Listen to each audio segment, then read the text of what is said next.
The company my wife and I had built, a well-known success story, suddenly created a research and development division too, out of thin air. Then, my wife told me to hand over my life's work to them. I refused flatly. In response, at the new product launch, she and her college flame framed me, painting me as a monster who steals the work of others. What she didn't know was that the moment she asked me to sign away my research, I'd already lost all trust in her. When the whole thing blew up in her face, Claire begged me for mercy. I gave her a choice: save herself or personally send her old boyfriend to prison for life. One of the calls went straight to voicemail. Furious, I kicked open the door to the CEO's office. But Claire wasn't there. Instead, a strange man was sitting nonchalantly in her chair, scrolling through a phone. He looked up at me, a smug, mocking glint in his eyes, like he was sizing up a loser. And the phone in his hand, the same phone my wife, Claire, had just used to demand I transfer my intellectual property, was being handled with casual intimacy. The familiar, custom phone case was like a knife twisting in my brain, clearing the fog of confusion I'd been in since the announcement. Suddenly, everything clicked into place. My wife, Claire, was obsessively private. Not even I, her husband, was allowed to touch her phone. When I questioned it, she said, "Even married couples need their personal space, Ethan. I don't go through your phone, do I?" I respected that. I trusted her. I never asked again. But now, that same sacred object was being toyed with by another man. My face was a thundercloud of rage, which only seemed to make the man smirk wider. As if reading my mind, he deliberately angled the screen toward me. It was a text thread filled with long paragraphs I'd sent, to which Claire had only offered short, one-word replies. It was our chat history. The endless stream of thoughts and ideas I'd shared with my wife now felt like a torrent of humiliation, threatening to drown what was left of my sanity. Just as I clenched my fists, ready to beat this guy to a pulp, the door to the private soot opened. Claire emerged, dressed in a designer gown, her face alight with a joy that had nothing to do with me. "Leo, what do you think of this one? Do you like Ethan? What are you doing here?" Lau. She called an outsider by a pet name, and she called her own husband Ethan. I felt a cold hollowness spread through my chest, disgusted with the flicker of hope I'd had that maybe this guy had just snuck into her office. My icy gaze swept over the flash of panic on Claire's face, then to the so-called Leo, who now looked equally flustered as he quickly put down her phone. Ignoring her question, I shot back with one of my own. "What's the matter? Am I, the CEO's husband, not supposed to be here? Or did I interrupt something?" Claire's expression hardened. "Ethan, what the hell is wrong with you? Leo is the new head of R&D too. He was here to give me a progress report. Can you get your mind out of the gutter for 1 second? If you put half this energy into your work, this company would have gone public years ago." I laughed, a bitter, humorless sound. I pointed a finger at the man, who was now doing his best impression of a kicked puppy. "Then you tell me," I roared. "Does reporting progress involve sitting in the CEO's chair and playing on her personal phone? Professionally, that looks a hell of a lot like corporate espionage." And personally, my voice dropped to a deadly whisper, my eyes narrowing. "Claire, have you forgotten that even I'm not allowed to look at that phone?" The pretty boy, Leo, finally seemed to realize he was still holding the evidence. He fumbled to put it back on the desk, his voice shaking as he offered a lame excuse. "Claire, I spilled a drop of water on it. I was just trying to wipe it off when Mr. Vance walked in. It was an accident." I sneered. "Oh, really? Were you drinking from thin air? There isn't a single glass on this desk. What the hell were you drinking?" Ethan. Claire, who had seemed slightly guilty a moment before, couldn't stand seeing her darling Leo look so pathetic. "Are you insane?" she snapped, cutting off my next insult. "He was just helping me. As my husband, the least you could do is say thank you, not act like some uncultured thug. He only misspoke because you scared him. And you," she said, turning to Leo. Her intention was clearly to scold them both and smooth it over, but seeing his puppy dog eyes, her tone softened instantly. "Don't do it again. That's all. Jesus Christ." She thought a simple "don't do it again" was going to fix this. Sensing this wasn't enough, she rounded on me again. "You know, a dirty mind sees everything as dirty. Have you lost even the most basic trust we're supposed to have as a couple? If you want a divorce, just say it. Stop with these constant accusations. I can't live like this anymore. This time I really laughed. Out loud. Claire looked confused. What's so funny? My smile vanished. I stared directly into her uncertain eyes, my voice chillingly calm. Claire, if I didn't have absolute trust in you, this guy would have never had the chance to be standing here. You know me, and you never would have had the chance to create your little R&D Division 2 in the first place. She froze, unable to find a single word to argue. In our 7 years of marriage, I had not only taken care of her every need, but had also poured my soul into the research, leaving the entire company for her to manage without question. As my wife and as the CEO, she knew better than anyone the depth of the trust one had placed in her. That must be why she had the gall to be so blatant, knowing full well I don't tolerate betrayal. And it's why I was only finding out now, after she'd already brought her boy toy into our company to shove in my face. I had no desire to continue the conversation. The reality was clear, and my disappointment was absolute. Don't say another word, I said, turning to leave. Get this guy out of here. Now. And dissolve that sham of a second R&D division. I'm not going to say it again. I thought that would be the end of it, that she would see my resolve and stop playing games. But the pretty boy wouldn't let it go. He grabbed Claire's arm, whining her name, Claire, in that cloyingly familiar way. Whatever hesitation, she had vanished. She squared her shoulders. No, R&D 2 is essential. I sent Leo overseas to study for years. His technical skills are just as good as yours. The company is about to go public. Without internal competition, investors will think we have limited potential. Ethan, you're a founder too. Be reasonable. If not for us, do it for the company we build together. For me. Please, can you just stop making a scene? I stopped at the door, turning my head to give her a cold, sideways glare. Claire, have I been too good to you? Are you telling me you've been involved with him for years? Or are you telling me that in this day and age, raw talent doesn't matter anymore? That we need some bullshit internal rivalry to boost our potential? By that logic, we should set up 100 R&D divisions and forget about actual innovation. Right now, just talking to you makes me sick. Claire, in my eyes, you're now nothing more than a wife in a strategic partnership. If it weren't for the company's bottom line, do you really think you'd still have the right to sit in that office as CEO? The board was filled with sharks who only care about profits. Claire's business acumen was undeniable, but there were plenty of business prodigies in the country.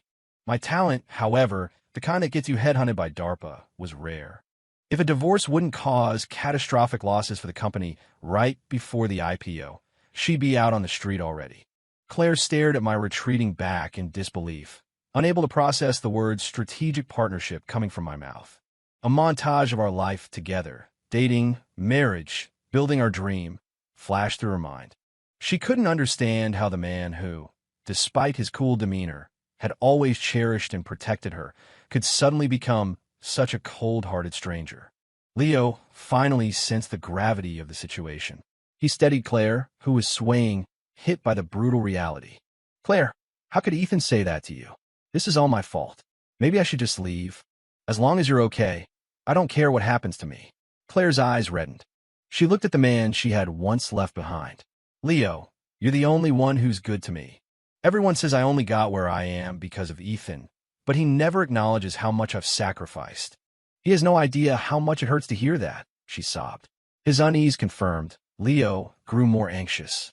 But what if he really does it? What if he kicks you out of the company? No, I have to go talk to him. Explain everything. He can do whatever he wants to me, but I can't let you get hurt. Claire quickly grabbed Leo as he made a show of going after me. Her expression turned to ice. Don't go to him. Trust me. In a few days, everything he relies on will be gone. He'll be the one getting thrown out. Hearing this, Leo finally breathed a sigh of relief. Lost in her own thoughts, Claire didn't see the sinister glint that flashed in his eyes. Back in the lab, one question kept circling in my mind. Has Claire lost her mind? Would a sharp, successful executive really be stupid enough to openly antagonize me, the company's main artery? Or had her 7 years at the helm given her the confidence to make a clean break? A jolt of alarm went through me. I pulled out my phone, found a number my father had left me before he died, and dialed. I was supposed to be the heir to the Vance family fortune back in Ohio, but after a series of bad investments, the empire collapsed. Before my parents jumped from that bridge, they left me with not only a mountain of debt, but also a network of very discreet, very effective contacts. That network was one of the main reasons I was drawn to Claire's business savvy in the first place, and why our company had grown from nothing into a multi-billion-dollar enterprise, even with my debt hanging over us. I'd already lost love. I couldn't afford to lose my money too. With a valuation in the billions before the IPO, we were looking at a market cap of over $100 billion afterward. I had to be prepared. Half an hour later, I was staring at a dossier, scoffing at my own naivety. Claire came from a modest background. Leo was her childhood sweetheart. They had planned to get married right after college. But reality hit hard. Claire was a top student and got into MIT. Leo only made it into a state school. After 2 years of a long-distance relationship, Claire started dating me, already a rising star in the tech world. So, she had betrayed Leo first, and now she was betraying me to get back with him? My mind replayed scenes from our past. Had she ever loved me at all? I thought of my parents, who had died together. I thought of the foolish young man I used to be, who once believed in that kind of epic love. Has that kind of ride-or-die loyalty become a thing of the past? Claire, I muttered to the empty room. You want to rekindle an old flame, do you? Let's see who you choose when you have to make a real choice again. Yourself or Leo? I flipped through the file. It detailed Claire's recent payments to a PR firm specializing in online smear campaigns. My heart was a block of ice. I felt nothing. But when I got to the part about Leo being secretly married for 7 years to a woman he supposedly adored, my eye twitched. To make sure my plan was airtight, I had one of my contacts discreetly leak Leo's location in Austin to his wife. The response was unexpected. Nothing. She didn't care. Now, that was interesting. A pointless 7-year secret marriage? What was Leo's endgame? Whatever. I just crushed them both when the time came. It didn't matter what his plan was. For the next few days, I locked myself in the lab, putting the finishing touches on the new product. My assistant, Megan Ross, had been assigned to me by Claire a year ago. Her job was to document my experiments and handle procurement for lab materials. A year ago was also when I'd started developing the cutting-edge product that would pave the way for our IPO. With my level of talent, the product I'd spent a year creating was, without exaggeration, at least 2 decades ahead of anything else on the market.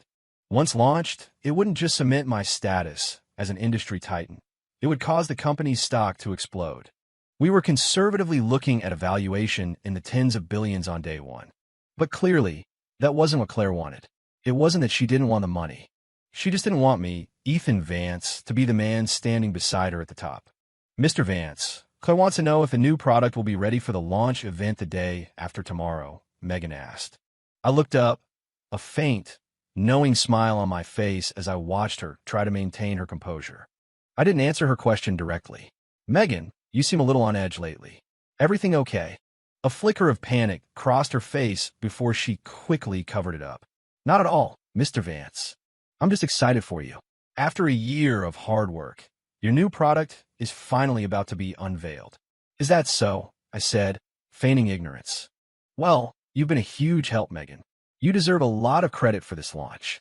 Go tell Claire that yes, it will definitely be ready for the presentation. Oh, and one more thing. I called out as she was leaving, putting on an irritated tone. That pretty boy, Leo, hasn't been around, has he? I can't believe Claire wanted to give him my research. What a joke. I mean, the guy went to Texas State. He probably can't even read a basic schematic. Megan's expression was awkward. You're exaggerating, Mr. Vance. Leo is just a pretty face. He's nothing compared to you. I sighed dramatically. I know, right? You're the one who's been here all year, meticulously compiling all my research logs. The only way he could steal my work is if he managed to bribe you. Her secret was out. Megan flinched, her face paling. She mumbled an excuse and hurried out of the lab. I watched her retreating figure, a cold smile on my face, and silently removed the contact lenses from my eyes.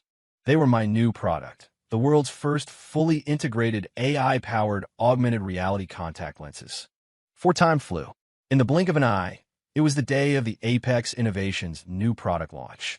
As one of the country's most watched tech unicorns and a famous husband and wife-led company, the event drew everyone. Industry rivals, tech journalists, venture capitalists, and even government officials. Everyone knew this product was the linchpin for their IPO. After years of impressive but incremental releases, this one was expected to be revolutionary. At the same time, a series of posts from a so-called company insider started trending online. Shocking. Apex Innovations founder Ethan Vance, a fraud, routinely steals and buries employees' work. Bombshell. CEO Claire Sterling has suffered under her abusive husband for 7 years. Revealed. The true genius whose work was stolen is. I had to laugh. Seriously, if you're going to hire an online mob, at least get a professional. Couldn't they even vary the headline format? It was so obviously a coordinated attack.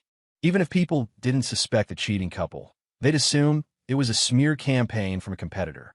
The only goal was to stir up controversy and get the story trending. It seemed Claire didn't just want to ruin my reputation in the industry. She wanted to erase me completely. Makes sense. Once you decide to burn a bridge, you burn it to the ground. She wouldn't be able to sleep at night otherwise. The person who knows you best is often your enemy. Unfortunately for me, my enemy was the woman I once loved. We're here, Mr. Vance. The driver had barely pulled up before a swarm of reporters, smelling blood in the water, descended on the car. My assistant, Megan, looked visibly nervous. I chuckled. Don't worry. Just do what you're supposed to do. You won't get another chance after today. She missed the double meaning in my voice. Of course, she was probably thinking, after today, Ethan Vance will be a disgrace, and I'll be far above his station. As expected, the reporters didn't ask a single question about the new product. It was all about the trending hashtags. I caught a glimpse of Leo Kane waiting by the hotel entrance, a smug look on his face, enjoying the show. I smirked, and instead of pushing past the reporters, I stopped. I scanned the crowd. Their faces were a mix of emotions: excitement, glee, anxiety, anticipation. Megan, for her part, was playing the role of the dutiful assistant, trying to push the reporters back with the help of security. I told her to go inside and help with the setup, then I cleared my throat. It's fascinating, really. I began, my voice carrying over the din. You're all here because of some nobody from state school, ready to question a PhD from MIT. What? You think your judgment is better than DARPA's? More than half the reporters looked ashamed. My recruitment by DARPA as an undergrad had been public knowledge. Back then, I was buried in books and research, trying to restore my family's name and pay off an astronomical debt. I was making headlines. Leo, meanwhile, was just another anonymous sophomore. Suddenly, one reporter pushed forward. Mr. Vance, your wife, Claire Sterling, is also a brilliant mind with a doctorate. Apex Innovations was co-founded by both of you, yet you've allowed the narrative that she rode your coattails to flourish. Is it true that to men like you, even a woman of her intellect is nothing more than a tool for fame and fortune? What's your response to that? My expression didn't change. I looked directly at the female reporter, who met my gaze with a defiant, self-righteous glare. Please answer the question, she demanded. I let out a short, sharp laugh. As a journalist, you have a funny relationship with the facts. Is Apex known as a husband and wife powerhouse, or as one person carrying the other? You seem willing to risk your entire career on a lie. I was looking for the source of these rumors. Thanks for turning yourself in. The reporter froze. She knew the public perception, of course, but she was being paid to paint me as an enemy of female empowerment. She opened her mouth to argue, but a crisp, female AI voice suddenly echoed around us, seemingly from nowhere. Visual evidence acquired and transmitted to Austin PD. Officers have been dispatched and are en route. I grinned, staring at the now pale reporter. Tell me, I said conversationally, when the police investigate the source of these libelous claims, what do you think they'll find? Say a digital money trail? She completely panicked, stumbling on her feet. Slander on its own could be argued away, but with bank records, it was an open and shut case. Deleting them wouldn't help. The police cybercrimes unit was not incompetent. The other reporters, however, lit up. They finally remembered why they were really here. A flurry of questions erupted. Was that the new product? Where was it? I made a sweeping gesture toward the entrance. Ladies and gentlemen, for the full story, please join me inside at the press conference. It's hot out here, and if I have to give you the whole presentation now, I'll have to buy you all drinks. Haha, a man of your stature is worried about a bar tab? someone shouted. Of course, I shot back. You think I'd serve you the cheap stuff? The conference hall was packed. Claire stood near the stage, her expression cool and composed, doing final checks. Her eyes kept darting toward the entrance, searching for a sign of my panic. When she saw me walk in, as confident and unfazed as ever, her own confidence faltered for a split second before she masked it, stepping down from the stage to play the part of the supportive wife. 5. Welcome, everyone, to the latest product launch from Apex Innovations. Apex, the pinnacle of innovation. I'm Claire Sterling, CEO of Apex. And now, to not keep you in suspense any longer, I'll hand it over to my husband, the General Manager and Head of Research and Development for Apex Innovations, Ethan Vance, who will personally introduce our revolutionary new product, the AI-powered augmented reality contact lens. All eyes turned to me. I was just about to stand up from my front row seat when the doors to the conference hall burst open. Wait! The entire room turned toward the commotion. My eyes, however, went straight to Claire on the stage. She was looking right back at me. Her expression was a complex mix of coldness, resolve, and a strange sort of pity. She acted as if she had nothing to do with it. She didn't stop him, nor did she support him. She simply walked off the stage, not to the empty seat beside me, but to a shadowy corner of the room where her face was hidden from view. Leo Kane, his clothes artfully torn, looking like a victim from a tragic play, pointed a trembling finger at me from across the room and screamed, "Ethan Vance, you're a thief."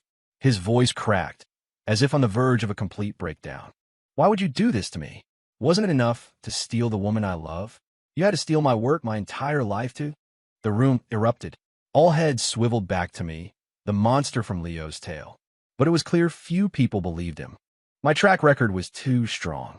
I just sat there, arms crossed, watching the show like a spectator. Leo seemed thrown off by my calm demeanor. He had expected me to unravel. He prepared to continue his performance. But someone near him spoke up in disgust. Who the hell are you? You think you can just slander Ethan Vance? The man was recruited by DARPA as a sophomore. Who are you? Get out of here and stop wasting our time.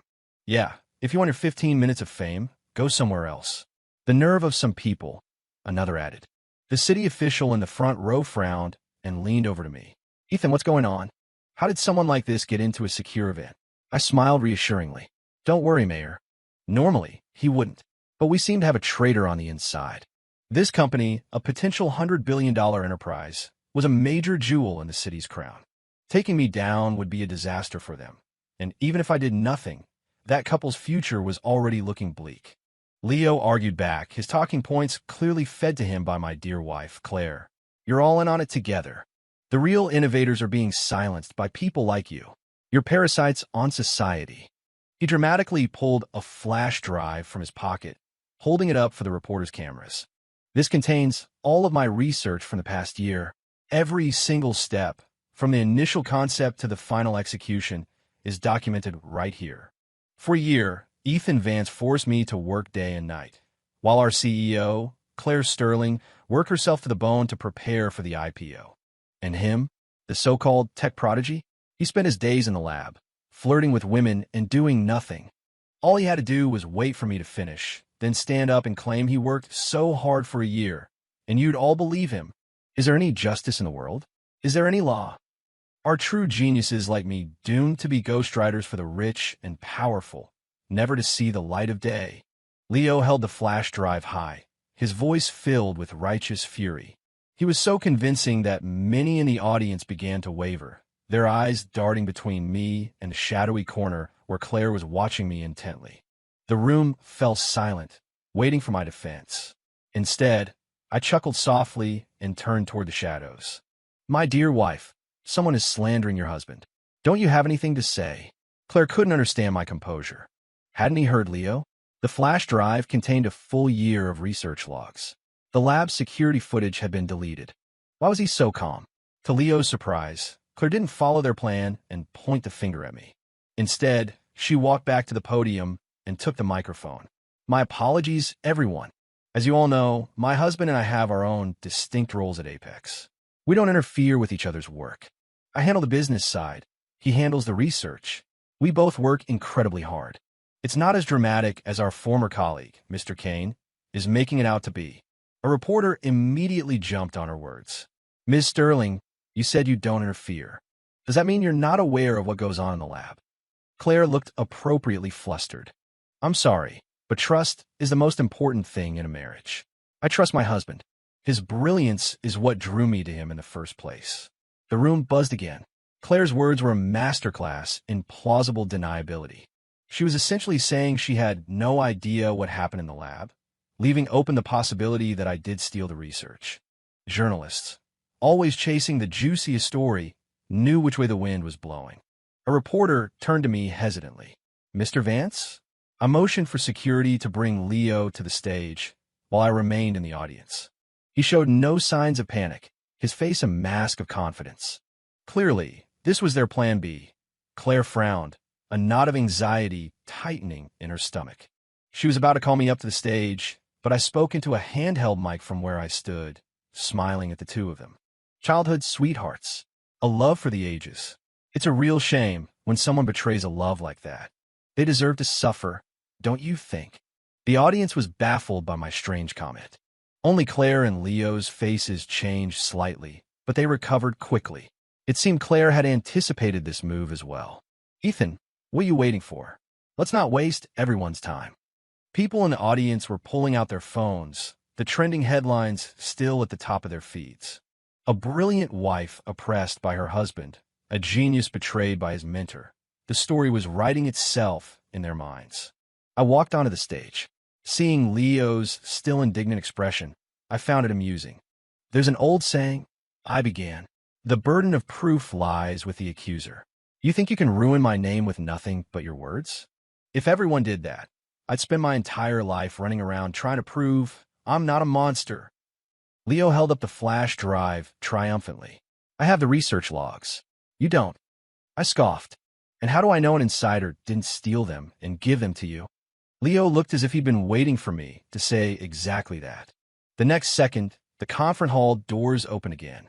A woman's voice rang out. I can prove that Leo Kane wrote those research logs. 6. It was Megan Ross, wearing the same mask of righteous indignation as Leo. She walked to his side, turned to the audience, and held up her phone. Many of you probably recognize me, she declared. That's right. I'm Megan Ross, the on-paper assistant to the great tech prodigy, Ethan Vance. But in reality, I was the assistant to the man standing beside me, Leo Kane. For a year, I've watched a true talent be ignored. Because of Mr. Vance, countless geniuses have been silenced. Most of them come from nothing, no money, no connections. Faced with his threats, they had no choice but to give up. The room was in an uproar once more. Megan had been my public-facing assistant for a year. Her identity was verifiable. Could it be true? Was the tech prodigy Ethan Vance really a fraud who preyed on unsung geniuses? A rival CEO in the audience sneered. And to think I've been competing with a fraud like that for almost a decade. It's humiliating. You think you're qualified to compete with me? I shot back, not missing a beat. Between the two of us, who's the real humiliation? Out of all our competitors here, are you even the top 50? No one expected me to have the nerve to bite back at a time like this. The people who had been about to pile on clamped their mouths shut, deciding to wait and see. My dominance in the industry over the last few years had been too absolute. With so many reporters present, speaking out of turn before the facts were settled could lead to serious embarrassment. Mr. Vance, Megan cried out, her voice filled with theatrical grief. Are you going to keep denying it? Don't you feel any shame? The brilliant minds you've suppressed are this country's future. They already had it hard enough coming from poor backgrounds, and you had to stop. I interrupted, cleaning my ear with my pinky. You think they had it harder than me? As everyone knows, my parents were forced into bankruptcy and suicide, leaving me with billions in debt. I'll ask you, who in this country has had it worse than me? Megan was stunned into silence. Claire's face, however, changed dramatically. She frantically tried to signal Megan, but she didn't see it. Don't be ridiculous, Mr. Vance. You come from the Vance dynasty in Ohio. How could you possibly have billions in debt? The audience grew suspicious again. I had made my name as a sophomore in college. If I had been carrying that kind of debt, I would have been crushed by it. Many of the informed guests looked toward the mayor in the front row. He had been the district administrator where my family lived when everything fell apart. He had been the one to co-sign on my restructured loans. And with the help of my father's contacts, I had managed to avoid dropping out of MIT to work off the debt. But because I'd become successful so quickly, very few people knew the full story. Rumors had even spread that the Vance family fortune was never truly gone, which was how Apex Innovations had grown so fast. Not only did Megan not know, but it seemed even Claire, the mastermind of this whole charade, had only vaguely remembered. The crisis had been dealt with so swiftly. The Vance family went under in the spring of my freshman year, and by the end of my sophomore fall semester, the debt was manageable. I met Claire the following spring. Realizing her mistake, Megan looked to Claire for help. From a corner out of the audience's view, Claire quickly tapped her own phone. Megan understood immediately. She raised her phone again and said, "A corner giant is still a giant. Who knows what hidden assets your family left you? In any case, the evidence I have proves that the product being launched today and the research logs on this drive belong to Leo Kane." Leo chimed in on cue. "That's right. Megan was with me every day. She was there when I was running my experiments. No one is a better witness than her." Claire feigned anxiety. "Ethan, what is going on? Did you really?" She gave Megan another look. Before I could speak, Megan opened a file on her phone, which was already connected to the room's main display. A video of Leo supposedly writing the research logs began to play. But in the next second, the audio that came from the speakers made Claire, Leo, and Megan's faces turn ashen. "Megan, you seem a little on edge lately.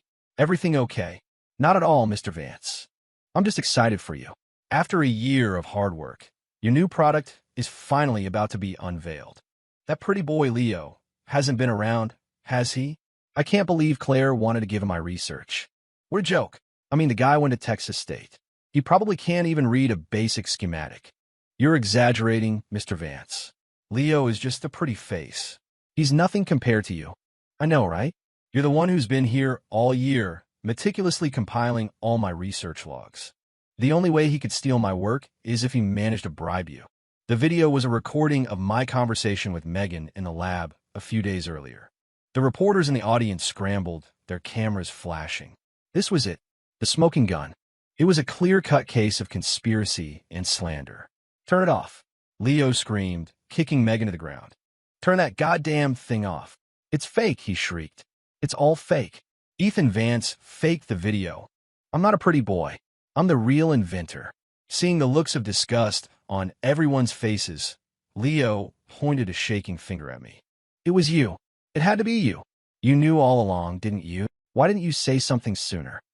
You and Claire were married for 7 years. How could you be so cruel?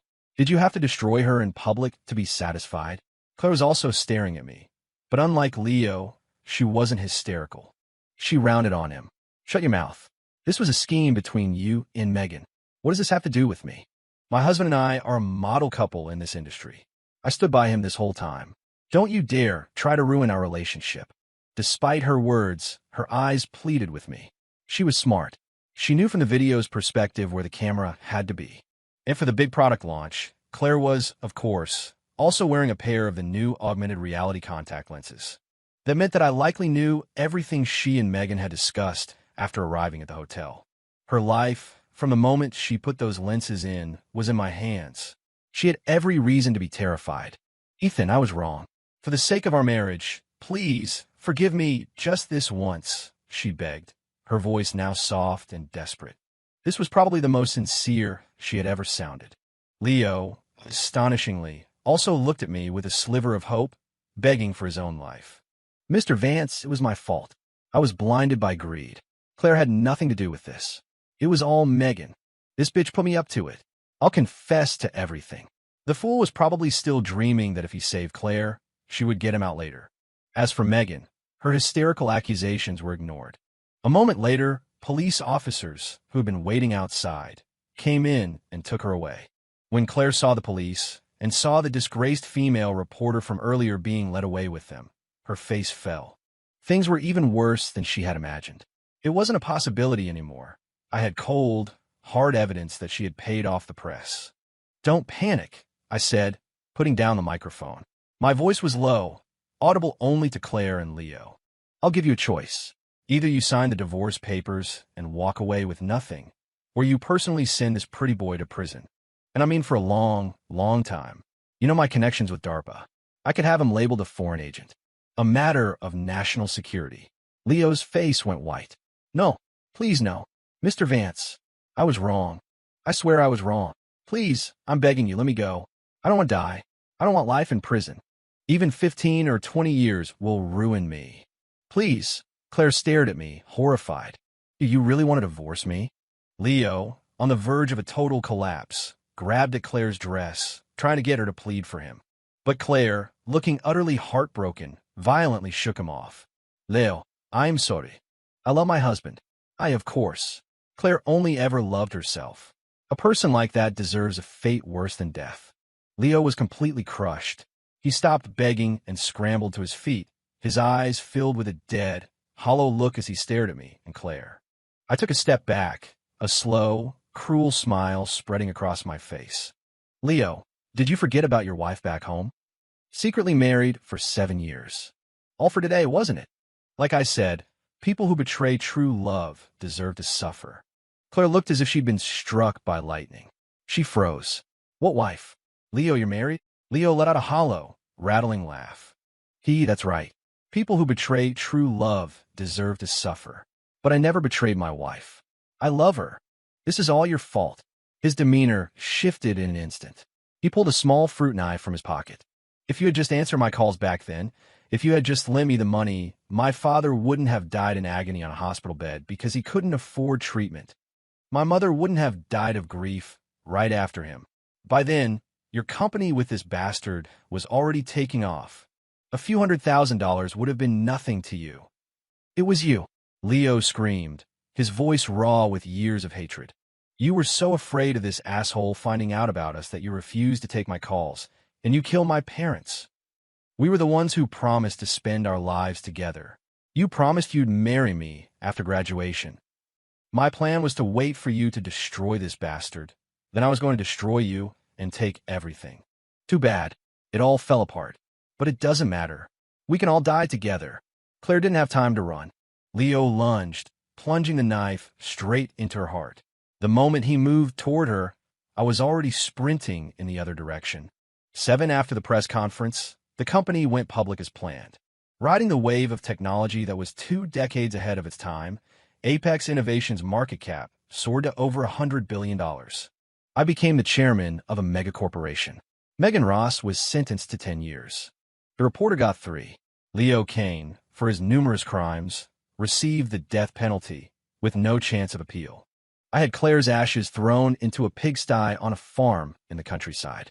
I bought a few dozen sows to live there, to trample her remains into the mud and filth for eternity. As for me, I went back to my research. At 40, I married a colleague I had worked with for years. We had a son and a daughter. They were adorable.